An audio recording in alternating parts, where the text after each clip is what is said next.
então que vai sair prisão temporária, que o Mauro Cid já está fazendo a sua delação e que não sei o quê, e aquele fogo todo cozinhando. E ali os estudantes pedindo, Capês, é direito penal ou é história do que um dia foi o direito penal? Pelo amor de Deus. Vamos ver então.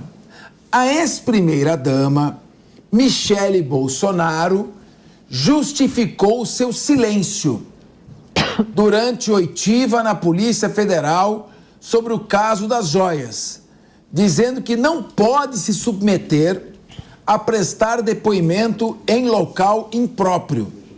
Nas redes sociais, Michele reforçou que a sua defesa disse.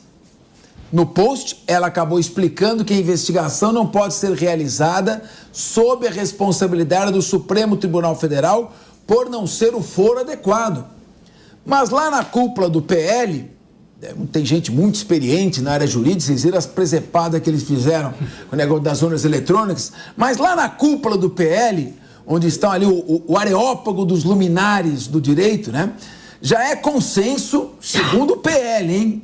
Que fez um documento contestando as urnas eletrônicas, depois tomou a multa, recuou e pediu desculpas. Então, segundo o PL, ou lideranças do PL, luminares do PL, já é consenso que Michele ainda não entendeu a gravidade do inquérito das joias.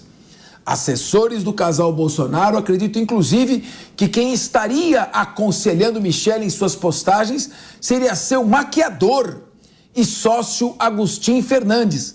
Mas a assessora da ex-primeira-dama nega e diz que isto é mais uma fake news. A avaliação dos bastidores é que Michele deveria se distanciar da crise das joias e evitar o tema, como se ela fosse desses políticos cara de pau, que finge que não está nada acontecendo, que não está maculada na sua honra, que não está revoltada. Deixa para lá, que o tempo passa. Na verdade, esquecemos tanta coisa na época da Lava Jato. Para integrantes do PL, ela precisa ter a imagem preservada, pois ela é o plano B dessa cúpula de luminares para as eleições municipais de 2024, caso Bolsonaro seja preso. Que coisa linda!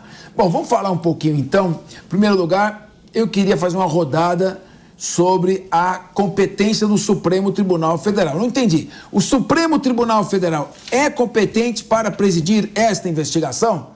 O presidente Bolsonaro tem foro privilegiado e deve ser submetido a essa investigação? Vou pedir licença para começar aqui com a parte jurídica nossa. Diego Tavares, tem competência ou não tem competência? Mas calma aí, Capês. Primeiro você vai definir para a gente aqui da mesa, definir para nossa audiência o que é Você anotou aí, Koba? Areópago dos luminares. Ah, sim. Tem que vir com o dicionário aqui. Na Grécia Antiga, o Senado grego se destinava aos mais sábios, aqueles que destilavam a sua cultura. E lá no PL a coisa deve estar em abundância, né? Com certeza pela multiplicidade de grandes ideias que saem de lá. É muita cultura. É muita cultura. Se eu fosse da época, eu nem ia estar lá, porque eu não sabia nem o nome do bar, né? Mas vamos lá. Professor, evidentemente, nesse caso, o Supremo Tribunal não tem competência para apreciar de fato. A Michele Bolsonaro acertou aí na sua ponderação jurídica. Isso, então, você é advogado. Você é advogado, sim. Você não é um leigo. Não. Você está afirmando que o Supremo Tribunal Federal não tem competência. E nós já discutimos, inclusive... Mas se eu te falar que tem a súmula 394 do STF, e a súmula 394 do STF diz: se acabou a função, mesmo com o fim da função, continua o foro privilegiado. Não, nós discutimos aqui outro dia... Súmula que foi cancelada. Essa súmula foi cancelada. E se a súmula 394 diz isso? Tem uma súmula. Súmula é quando o Supremo Tribunal Federal reitera o entendimento, tantas vezes, ele diz, gente, para de recorrer, porque isso aqui eu já entendi. Então ele editou uma súmula. Não adianta recorrer. Se a autoridade tem foro privilegiado e acabou o seu mandato, o foro privilegiado continua, mesmo com o fim do mandato. Isso é súmula. Então, nós teremos que dizer que o Supremo Tribunal Federal tem sim competência para investigar, porque a súmula diz que mesmo com a cessação da função, continua a competência. Só que essa súmula em 2015 foi cancelada. E o Supremo Tribunal Federal mudou o entendimento e reiterou essa mudança de entendimento em 2017. Por isso que o meu amigo advogado Diego Tavares está vociferando aqui. O Supremo Tribunal Federal não tem competência para estar presidindo essa investigação?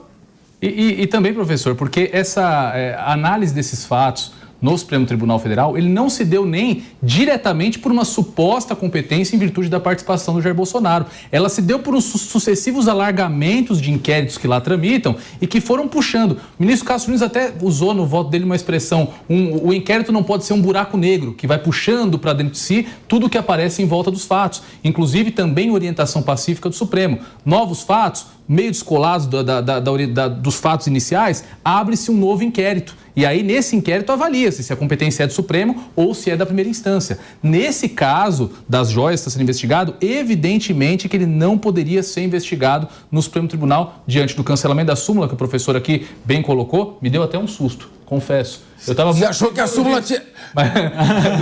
Será que eu entendi? Não, você falou, não, você pensou assim. Porque nós discutimos isso há alguns dias. Não, aqui, você pensou o seguinte, deu um branco na cabeça do Capês e ele esqueceu que a súmula foi cancelada. Eu estava só dando uma aquecida no assunto. Mas me assustou. Você é meu eterno professor. As palavras do professor sempre balançam o seu aluno. Mas é isso aí, professor. Evidentemente, então, o Supremo Tribunal Federal não deveria estar apurando esse caso das joias em relação a Michele.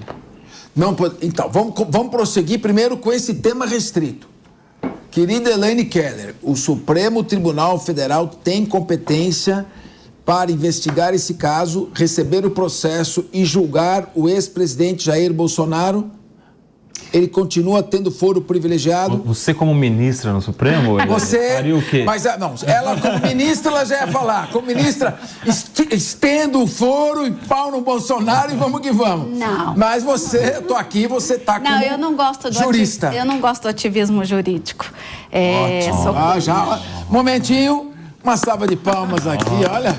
Mas aí já vai ter lobby de ministro para ela não ser... Olha o nosso chat Perdeu aí. essa vaga. Nosso chat aí. Vamos começar a elogiar um pouco a Elaine aqui, que diz que é contra o ativismo jurídico. Por favor. Você mencionou a súmula e eu acompanho o seu voto, mas a gente precisa lembrar Por que sempre tem que ter um mas? Eu concordo, mas... Faz assim, eu acompanho o seu voto, ponto. Tinha que botar um mais? Vai, não, que fala. teve o plenário do TSE, não sei se você se recorda, que autorizou o ministro Alexandre de Moraes a julgar tudo dentro do inquérito das fake news. Você se recorda que até teve aquele voto da ministra Carmen Lúcia falando é ilegal, mas para essa eleição, até essa eleição pode, que foi até muito criticada à época. Você lembra disso? Mas o que tem a ver joia com fake news? Porque aí, e o que tem a ver TSE com STF julgando crime comum? Naquela plenária do TSE, foi autorizado ao Alexandre de Moraes juntar todos esses inquéritos dentro da fake news. Mas, Elaine, o TSE não é a Suprema Corte. Não, o TSE é um tribunal especializado no julgamento de questões eleitorais. E havia ali, o TSE estava investigando a questão das fake news que poderiam levar diretamente a um crime eleitoral. E o presidente Jair Bolsonaro estava no exercício do seu mandato. Isso. Nós estamos falando agora de um ex-presidente. Não, mas aí naquela de uma época questão você que não é disso, que daí entrou tudo dentro do inquérito das fake news. Mas nós estamos... E isso está dentro do inquérito das fake news. Você está trazendo, e com muita razão, você está trazendo um argumento histórico. Nós estamos falando aqui de argumento jurídico. Tinha uma súmula, o Supremo Tribunal revogou essa e diz, para crimes comuns, o Supremo Tribunal Federal não é uma vara criminal ordinária. Não é um juiz criminal na comarca recebendo denúncias. O Supremo Tribunal Federal é uma Suprema Corte, uma corte constitucional.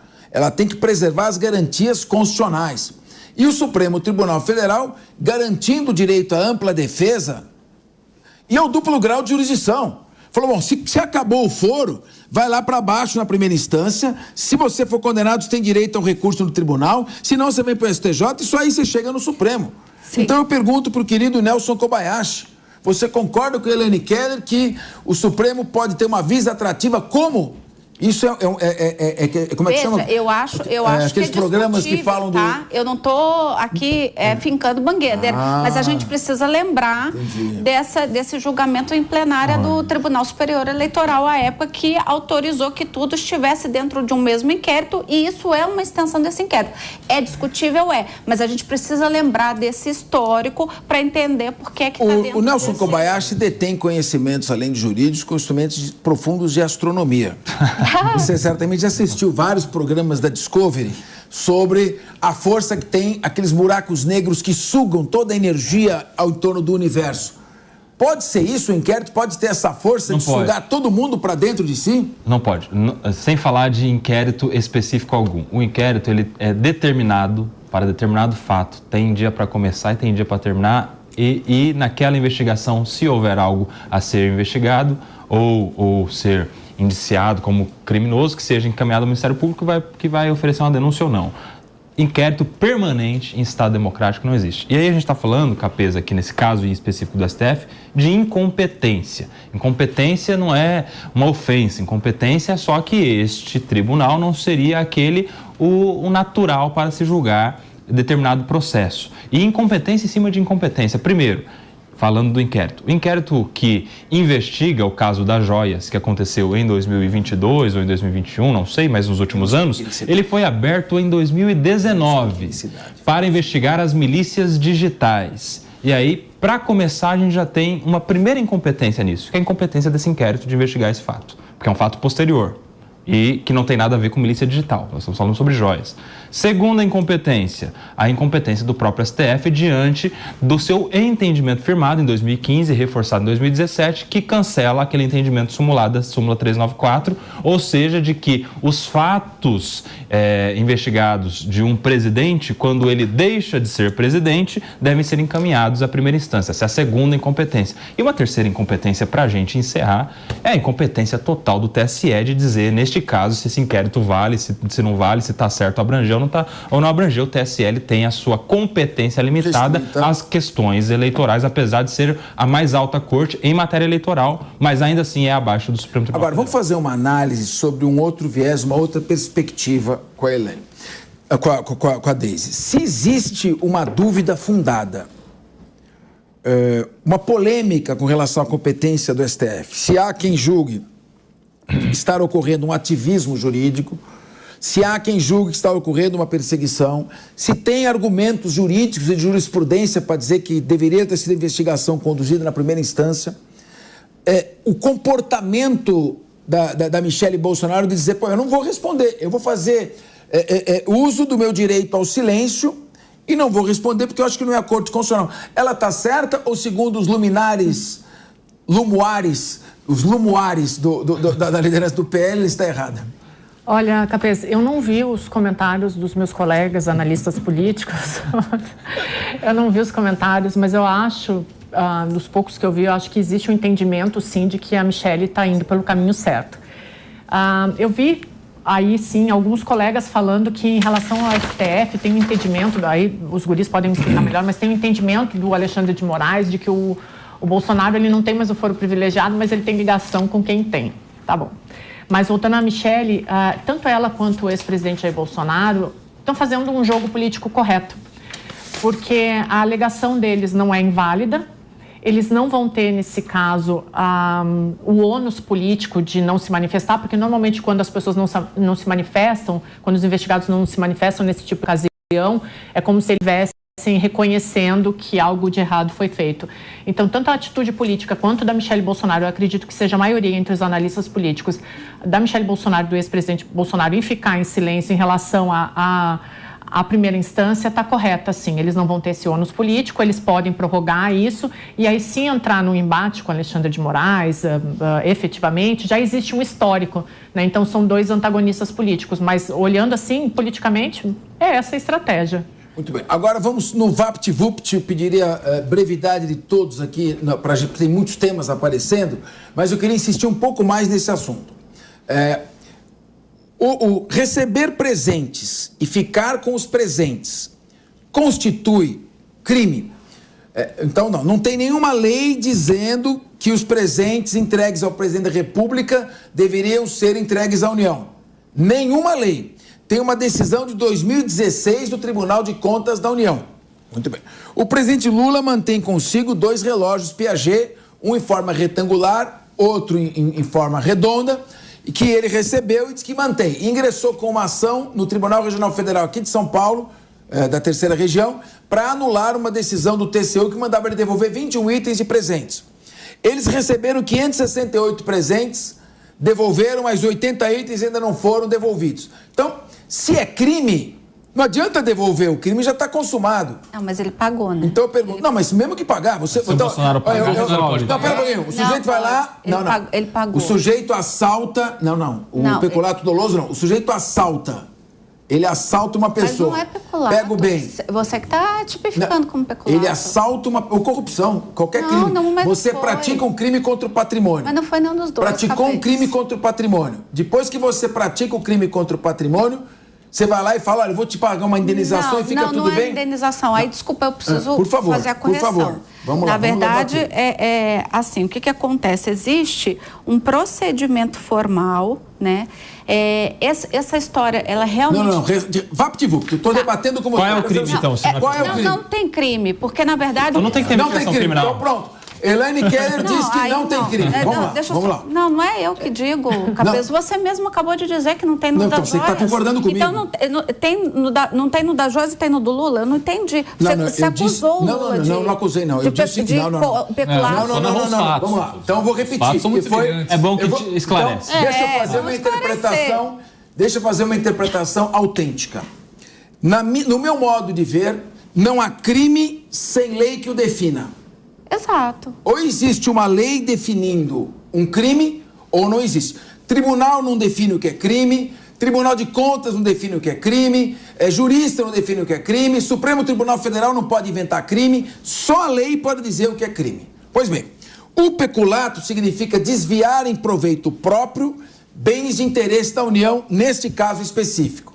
Se não tem nenhuma lei dizendo que os bens são da União, a pessoa não desviou bens da União. Agora eu digo, se você afirma, não você, falando pessoalmente, se alguém afirma que o presidente Bolsonaro cometeu crime ao ficar com os presentes, então o mesmo raciocínio se aplica ao presidente Lula, que está com 2 relógios Piaget, ao presidente Lula, que tem 21 presentes que ele quer que eles sejam restituídos, ao presidente Dilma também. No meu modo de ver, existe um vácuo na legislação. Exato. E nem a Dilma, nem o Lula e nem o Bolsonaro cometeram crime por ausência de uma lei definindo. É isso. Aí eu estava afirmando o seguinte: se o sujeito vai aqui, você sai na Vila Paulista, bate a tua carteira, sai correndo, aí ele olha e fala, o Capês é corintiano. Aí ele volta e fala, foi mal, tá aqui a sua carteira. O crime não desaparece. Então, se houve crime, a devolução não ilide o crime. Se eles não foram processados até hoje, é porque não houve crime. E aí eu pergunto, por que essa perseguição contra o Jair Bolsonaro, querendo prendê-lo a qualquer custo por uma questão que ainda não se sabe se é crime ou não, e que, na opinião de muitos juristas, não configura crime? Nelson Kobayashi. É muito rápido, Elaine, antes de você falar. A questão, eu também concordo que não há crime, nem da Dilma, nem do Lula, nem do Bolsonaro, seus presentes são pessoais. Mas só contra um é que há investigação criminal. É isso que eu estou falando. Com busca do celular, com risco o tempo todo de prisão. E aí, quando a gente tem essa investigação só em relação a um e não tem em relação aos outros, é que a gente tem um tratamento diferenciado que não deveria existir. Deixa eu explicar. Não, desculpa, eu vou discordar e vou explicar por quê. Com relação às questões do Lula e da Dilma, tá? Naquela época, você sabe, recorrentemente a gente tem tido aí mudanças sobre o entendimento sobre essa questão de presentes e já passou da hora da gente regulamentar isso. Mas enquanto não foi feito, né, a Dilma e o Lula de fato levaram algumas coisas. Quando regulamentaram dizendo, vocês não podiam ter levado isso, eles devolveram alguns, outros tantos eles já nem conseguiram devolver porque eles nem sabiam que tinha que devolver. Então a União cobrou uma taxa e foi paga essa taxa. Tá, dito isso... 12 mil reais pelo presidente Lula. Isso, dito isso, vamos voltar aqui para o caso... Mas só um momento, a regulamentação... Deixa ela concluir, vamos ouvir. Por favor. Pois ela vai dizer que não teve direito de falar. Porque eu não gosto de lacração, vamos lá. Mas Elaine, desculpa, ninguém está lacrando aqui, essa vez é muito respeitosa. Então vamos lá.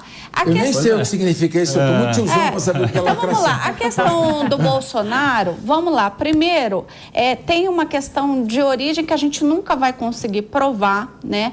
Mas, assim, o que me chateia, Kobayashi, independente do governo que for, tá? Seja de direita, de esquerda, é a questão da transparência, né? Bolsonaro se elegeu dizendo que ia combater a corrupção, usando o relógio Cássio, usando caneta Bic. Tá?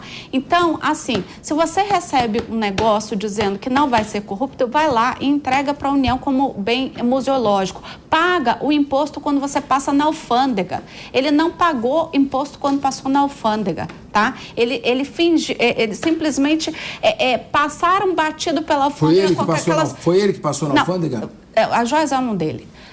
Bom, e ele pediu para ir lá, ele pediu para ir lá para resgatar as joias. Mas quem disse isso? Quem disse isso? A gente viu nas imagens, a gente viu aí. Não, eu quero saber cadê a prova. Não, Elaine, mas... Você está já imputando fato sem prova. Eu não consigo terminar minha fala. Vocês falam o tempo inteiro e eu aguardo. Eu quero terminar a minha fala. Vamos deixar a Elaine terminar a fala. Perfeito. Dito isso, é o seguinte, tem uma origem que possivelmente a gente nem vai conseguir provar, mas o que é muito estranho, e eu vou deixar aqui na mesa, porque vocês gostam muito de falar do Lula, e eu não estou aqui passando pano pro Lula. Lula teve as questões dele. Gente, eu acho que a gente não tem que apoiar nem Lula, nem Bolsonaro. Eu bato tanto nessa... A gente precisa de alguém que seja sério com o país. Eu não estou defendendo nem Lula e nem batendo no Bolsonaro, mas a gente precisa de seriedade, tá? Durante o governo Bolsonaro, foram 151 viagens para a Arábia Saudita. Nós vendemos uma refinaria na Bahia que o valor de mercado dela era simplesmente o dobro e foi para um grupo de investimento da Arábia Saudita. Dito isso, depois vieram mais joias que passaram pela alfândega e não pagaram imposto. Se eu passo na alfândega, eu pago imposto. Você que está me assistindo, se passa na alfândega, paga imposto. Então, por que é que não poderia ter pago imposto? E outra, as joias são dele? São dele, ok. Vai lá no departamento de patrimônio e etc.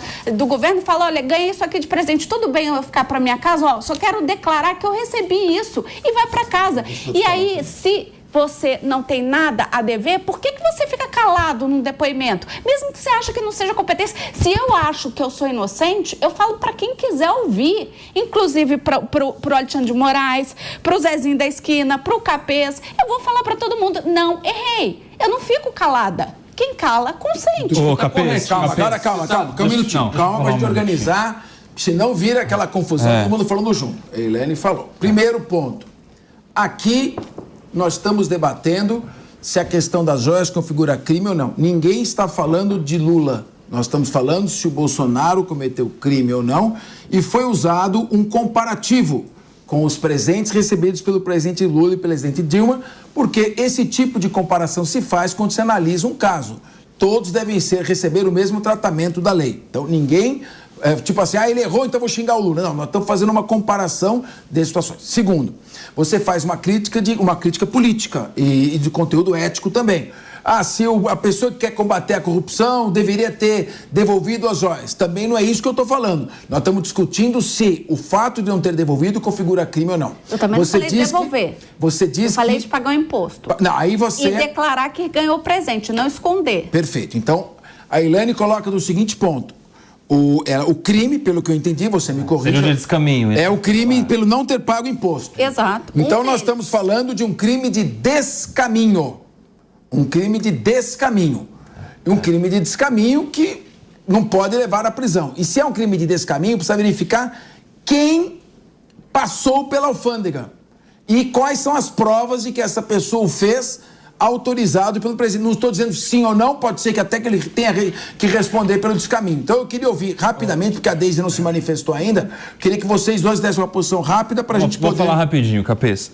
Primeiro, Elaine, que você falou que não gosta de lacração, mas na nossa mesa aqui você pode ter certeza que é a mesa mais respeitosa que a gente tem, eu acredito, principalmente aqui pelos colegas hoje que estão na composição da mesa. Então não tem lacração. O nosso...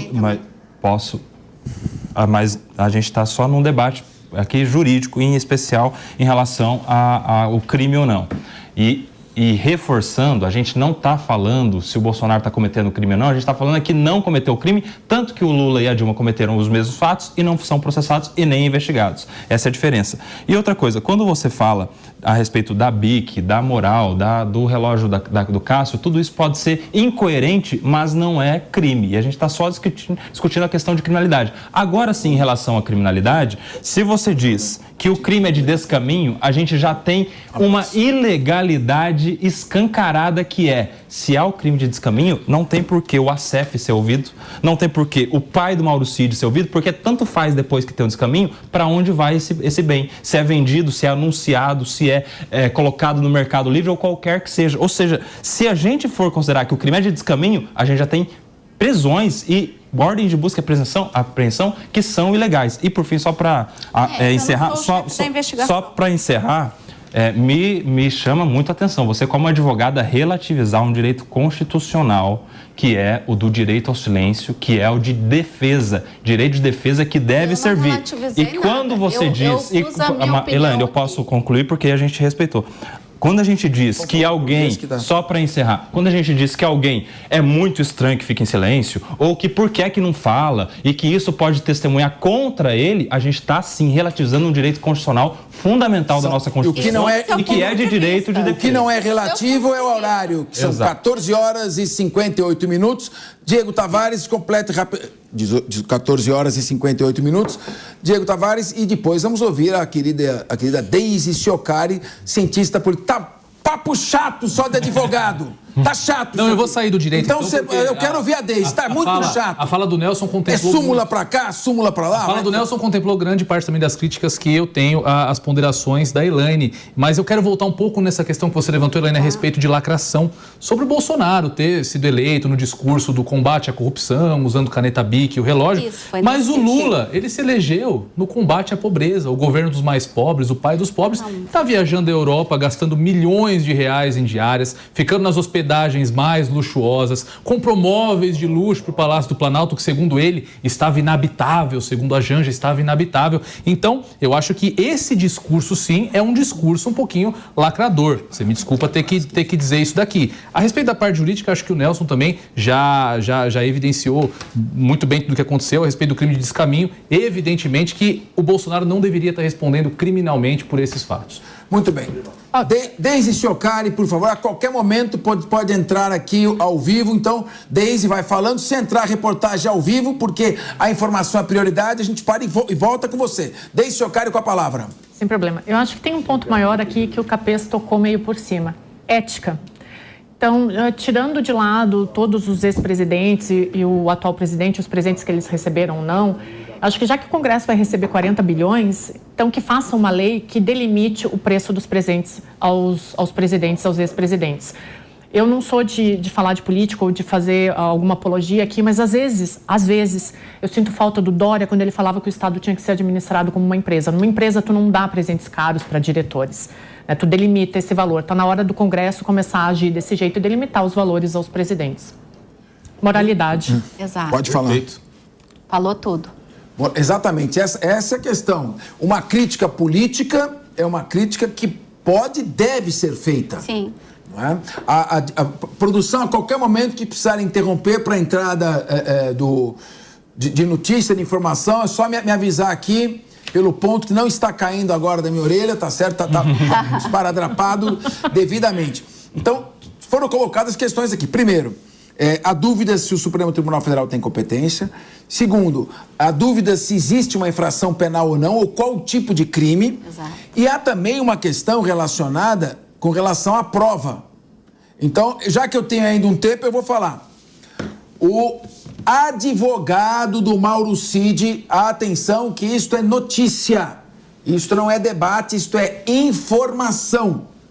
O advogado do Mauro Cid, o jurista César Roberto Bittencourt, e eu confirmei a autenticidade do áudio, divulgou um áudio, nós não vamos aqui colocar esse áudio no ar, porque não foi dirigido a nós esse áudio, mas foi dirigido a uma emissora de televisão. Quando nós fizermos aqui, podemos inclusive entrevistá-lo para esclarecer. Quando ele converse diretamente com a PAN, já está convidado, eu estou entrando em contato com ele.